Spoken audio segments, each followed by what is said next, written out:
Telugu cinema ఇండస్ట్రీలో తిరుగులేని stardom ను సొంతం చేసుకున్న power star Pawan Kalyan Sardar Gabbar Singh cinema ఎంతో ప్రతిష్టాత్మకంగా తెరకెక్కింది. త్వరలోనే ఈ సినిమాను విడుదల చేయడానికి అన్ని ఏర్పాట్లు పూర్తయ్యాయి. ఈ మధ్యనే ఆడియోను హైదరాబాద్ లోని నోవాటెల్లో గ్రాండ్ గా రిలీజ్ చేశారు.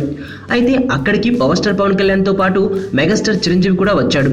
కానీ అంతమందిలో కొంతమంది మాత్రం వేరే వ్యక్తి కోసం వెతికారు, కానీ ఆ వ్యక్తి ఎక్కడా కనిపించలేదు. ఇంతకీ ఆ వ్యక్తి ఎవరో విఐపి అనుకునేరు.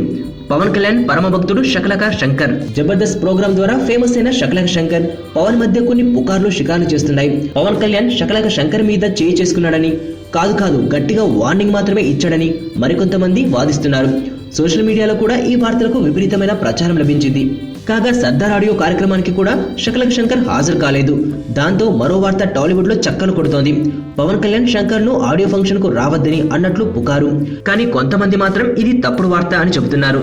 సర్దార్ ఆడియోకు హాజరైతే మీడియా వాళ్ళు అడిగే ప్రశ్నలకు శంకర్ ఏమని సమాధానం ఇవ్వాలో అర్థం కాక మొత్తానికి ఈ కార్యక్రమానికి దూరంగా ఉన్నట్లు తెలుస్తోంది.